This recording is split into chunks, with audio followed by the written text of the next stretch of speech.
Ousmane Daou. Mesdames et messieurs, bonjour à la une de ce journal. C'est parti depuis hier et ce jusqu'au 26 avril prochain pour le concours d'entrée à la fonction publique. Plus de 57 000 candidats vont pourvoir 773 postes.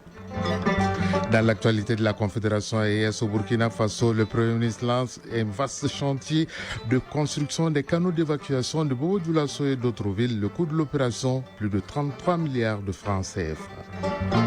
Au Niger, pour atteindre l'autosuffisance alimentaire, sur instruction du président de la République, le général d'armée Abdraman Chani, on aménage des périmètres agricoles pour accroître la productivité.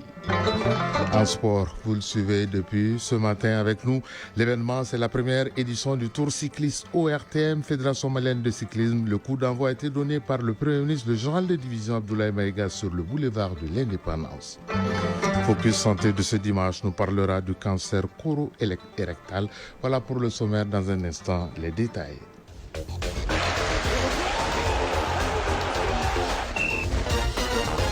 Voilà, ce générique annonce la page sportive. Ce sera au début de ce journal où nous allons prendre la direction du boulevard de l'Indépendance avec le tour au cycliste, justement, première édition de ORTM, Fédération malienne de cyclisme, avec Fotigui Tunkara qui est en direct dans ce journal. Fotigui Tunkara, bonjour.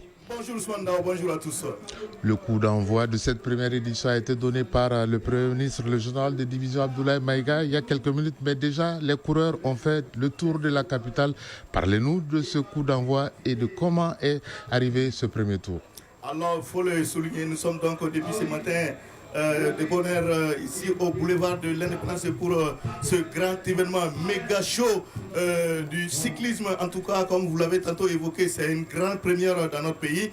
Et même le fait que c'est un événement du cyclisme, une fête du vélo, pas seulement, mais je pense réellement qu'en Afrique ici, c'est un événement qui va certainement rester dans les annales parce que tout simplement, c'est une grande première qu'une telle course soit retransmise en direct sur la télévision nationale parce que généralement, les événements qui se déroulent ailleurs, c'est vrai qu'il y a des reportages qui se font, mais selon certaines sources, et puis des sources bien introduites, c'est une grande première qu'une course cycliste soit retransmise en direct. Alors vous l'avez tantôt évoqué, le coup d'envoi a donc été donné ce matin, le coup d'envoi bien entendu, mais en cyclisme on le dit, le départ a donc été donné par le Premier ministre, chef du gouvernement et ministre de l'administration territoriale qui a donc lâché les cyclistes qui sont donc partis pour un premier tour donc de la bourse de travail aéroport pour ensuite revenir ici. Et donc pour l'instant,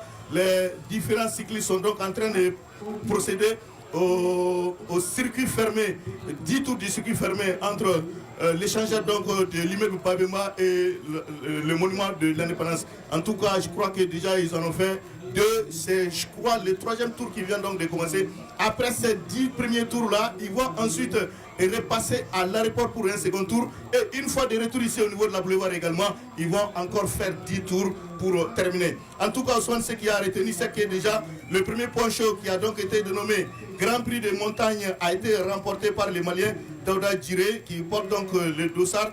Il est donc l'une des espérances, l'un des espoirs du cyclisme au niveau donc du Mali. C'est vrai, à l'échelon course, ce premier tour a donc été marqué quand même par quelques chutes, mais il faut le souligner aussi, c'est des chutes qui n'ont pas entaché la course. Oui, Fotigui Tunkara, et depuis ce matin, vous l'avez dit, l'ORTM est au cœur de cet événement qui est son événement bien entendu. On vous retrouvera dans nos futures éditions, mais tout de suite après ce journal, vous serez avec Cheikh Moumar Sangaré pour la suite de ce tour au cycliste ORTM, Fédération malienne de cyclisme.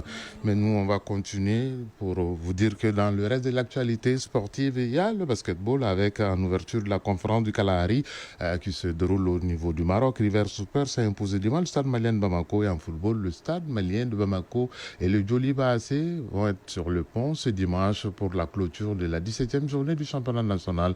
Le point, c'est avec Famrou Djourté. La 17e journée de la Ligue 1 professionnelle du Mali prend fin ce dimanche avec 3 rencontres. Ici à Bamako, au stade Mamadou Konaté, à 17h, le leader, le Djoloba C 35 points, reçoit le 3e l'USFAS 29 points. Toujours sur la pelouse du stade Mamadou Konaté, le dernier match de la 17e journée opposera les Étoiles du Mandé, dernier de la classe avec 10 points au stade malien de Bamako, deuxième 34 points. Coup d'envoi prévu pour 19h15. Hier samedi, Binga FC et l'AS Bakaridian ont fait match nul 1 but partout. L'AS Real a cartonné l'US Bougouba 3-0. L'association sportive de Korofina AESCO a battu l'US Bougouni 2-0. En ouverture, vendredi, Afrifootball Elite AFE s'est incliné 2-1 devant 11 créateurs. En basketball, le choc entre le stade malien de Bamako et Rivers Hoopers du Nigeria, les 2 derniers 3e mois de la balle, a tenu toutes ses promesses. Les Blancs de Bamako ont remporté le premier quart-temps 23-16 grâce aux 10 points de Maman Koulibaly. Dans le deuxième acte de jeu, Rivers Hoopers hausse son niveau d'agressivité sur les 2 surfaces du terrain. Les Nigérians infligent un 25-12 aux Maliens. Ils prennent l'avantage à la pause 41-35. À 6 minutes de la fin du 3e quart-temps, Rivers Hoopers est devant 49-43. La bande à Kevin Amayo garde la main 62-47 au terme du 3e quart-temps. Rivers Hoopers l'emporte finalement 81-60 et prend les commandes de la conférence Kalahari devant Al-Ittihad d'Égypte qui a battu Fils de Rabat 71-60. Le stade malien de Bamako fera sa 2e sortie ce dimanche contre le club égyptien d'Al-Ittihad d'Alexandrie à partir de 15h.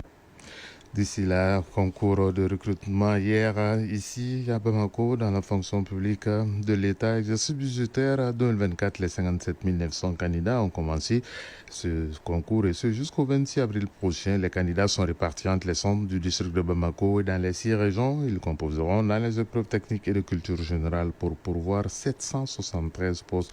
Fadem Keïta. C'est au centre du lycée Askia Mohamed où composent les techniciens et ingénieurs d'agriculture que le ministre du Travail, de la fonction publique et du dialogue social ouvre l'enveloppe de l'épreuve technique. Agriculture, agronomie et production végétale restent la spécialité des candidats répartis par salle.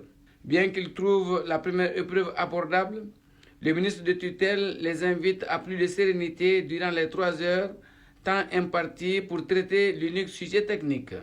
Dr Fasson Koulibaly, ministre du Travail, de la fonction publique et du dialogue social. Il s'agit effectivement de doter l'administration des ressources humaines de qualité. Et c'est sûr, c'est cette recherche de qualité qui nous a mené effectivement à engager un certain nombre de réformes dans le concours pour que les candidats eux-mêmes aient confiance en eux-mêmes, pour que les parents d'élèves aient confiance en eux-mêmes, les parents des candidats aient confiance en eux-mêmes, pour que effectivement le concours puisse se dérouler dans les bonnes conditions. Son collègue de l'agriculture se réjouit du quota alloué au corps des techniciens et ingénieurs d'agriculture. Daniel Siméon Kelema, ministre de l'Agriculture. L'agriculture occupe une place de choix dans le secteur économique et le développement, la croissance économique du pays.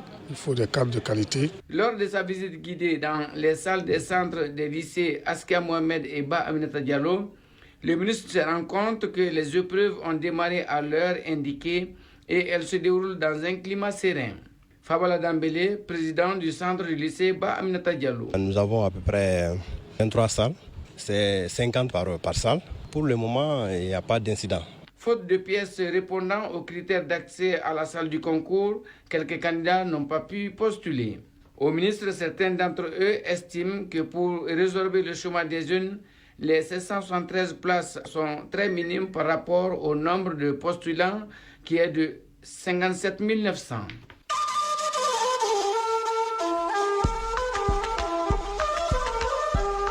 AES, actualité.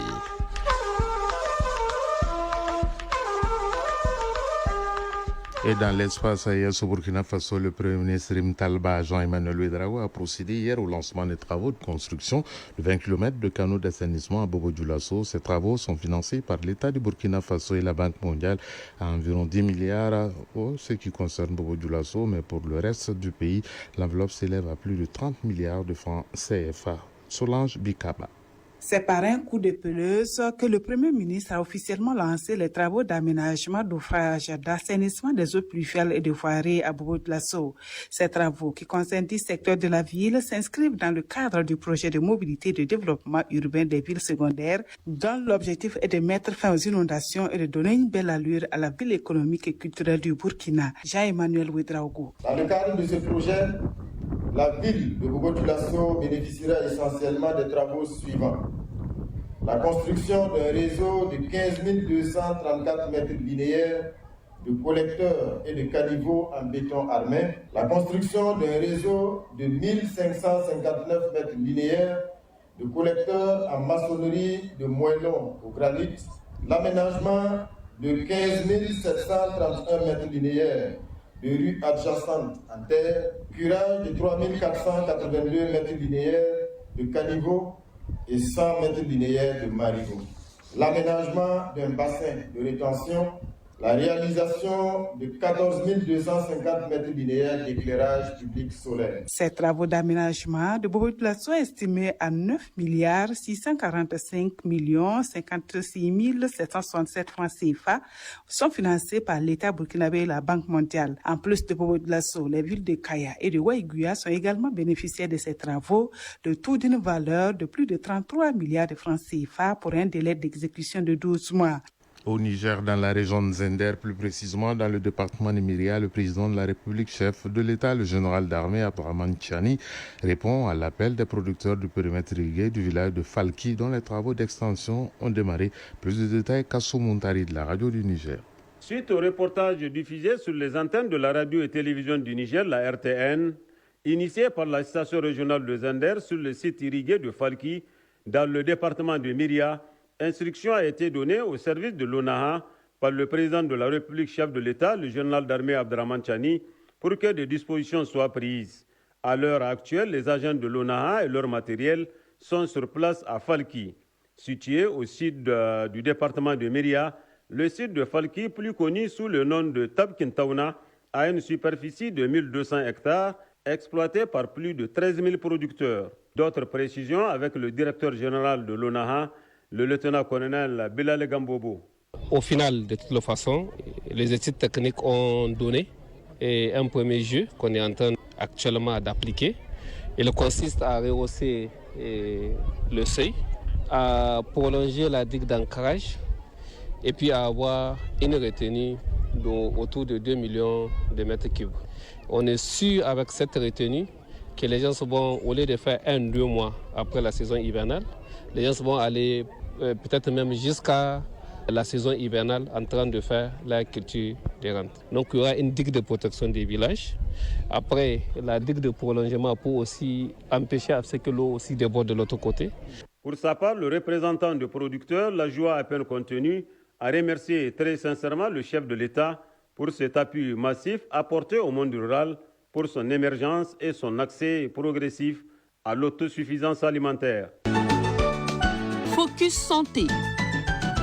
Et elle s'intéresse aujourd'hui, le Focus Santé s'intéresse aujourd'hui au cancer colorectal. Cette maladie attaque le côlon et se manifeste par l'anémie, la douleur abdominale atroce, la diarrhée, la constipation, la présence du sang dans les selles.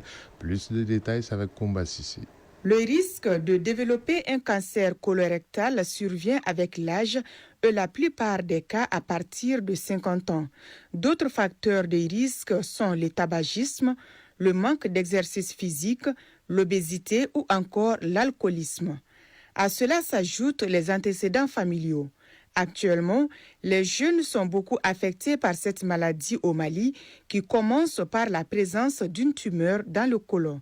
Madame Lee, cancérologue au Centre international d'oncologie du groupe Forum médical. On parle de cancer et spécifiquement du côlon quand l'unité fonctionnelle qui est la cellule du côlon se met à se multiplier de façon anarchique et incontrôlée dans le temps, ce qui va donner naissance à une tumeur ou un polype dégénéré. Et cette tumeur, malheureusement, ces cellules tumorales ont la capacité de se détacher du côlon pour aller coloniser d'autres parties de l'organisme à travers le sang. Les signes cliniques du cancer colorectal sont nombreux. Le cancer du côlon, généralement, se manifeste généralement par une anémie. Et souvent, à un stade avancé de l'anémie, les gens auront même du mal à marcher et avoir des difficultés respiratoires qu'on appelle dyspnée d'effort. Et ensuite, dans le côlon, il peut y avoir des constipations chroniques. Et chez certaines personnes, au contraire, c'est une alternance de constipation et de diarrhée. Et ensuite, l'un des signes, ça peut être des douleurs abdominales atroces, surtout quand on va à la selle, ou des saignements pendant les selles. Si les médecins soupçonnent les cancers du côlon chez un patient, le premier examen à faire est la coloscopie. La coloscopie, c'est l'examen qui permet d'aller voir tout l'intérieur du côlon. Et ça va voir s'il y a une tumeur, quel est le degré, est-ce que ça obstrue la lumière du côlon, quelle est la taille, est-ce que ça saigne, est-ce que ça ne saigne pas. Et le gastro-entérologue, pendant cet examen, va faire ce qu'on appelle une biopsie. C'est un prélèvement de la tumeur. Donc, et on va envoyer ça au laboratoire. Si la coloscopie le confirme, d'autres analyses seront proposées aux patients pour connaître le stade de la maladie. En fonction des phases, le traitement peut être médicamenteux, chirurgical, chimiothérapeutique ou radiothérapeutique. Le cancer du côlon ou du rectum peut être guéri s'il est détecté tôt. À 9h passées de 14 minutes à Dramane sur le boulevard de l'Indépendance. Ce journal prend fin. Il vous a été présenté par Ousmane Daou, mise en onde Bintou Traoré, assisté de Yalou Koulibaly, mise en ligne Mohamed Koulibaly. Prochain rendez-vous avec l'actualité, c'est à 13h. Vous serez en compagnie de Moussa Papa Aïdara pour le 13h dimanche. Je vais céder la place d'un moment à l'autre à Cheikh Oumar Sangaré pour la première édition, la suite du Tour cycliste ORTM, Fédération malienne de cyclisme. Mais on va essayer de rentrer en contact avec Fotiki Tunkara, s'il est à l'écoute. Fotiki Tunkara. Fotiki Tunkara. Fotiki Tunkara. Voilà, Cheikh Oumar Sangaré. Je vous cède la place pour la suite de la retransmission en direct sur le réseau synchronisé de Radio Mali pour la première édition du Tour cycliste ORTM. Merci Ousmane Daou. Nous allons essayer d'appeler Nyanya Aliou aussi qui nous attend depuis le boulevard de l'Indépendance. Les 10 tours apparemment continuent au niveau du boulevard de l'Indépendance. Nyanya Aliou Traoré va essayer de rentrer en contact avec elle pour nous faire vivre en tout cas ce passage. Merci encore Ousmane Daou pour toute cette tranche d'informations. Reprend notre peloton d'infos de circuits tour cyclistes, oui, à travers Bamako. Nous sommes avec les 10 tours du boulevard de l'Indépendance, 10 tours avec les cyclistes qui seront suivis de notre tour à partir de l'aéroport, notre grand tour. Ensuite, il y aura les 10 derniers tours du boulevard de l'Indépendance pour boucler, en tout cas, cette phase. Allô, Nyanya? Allô, Nyanya?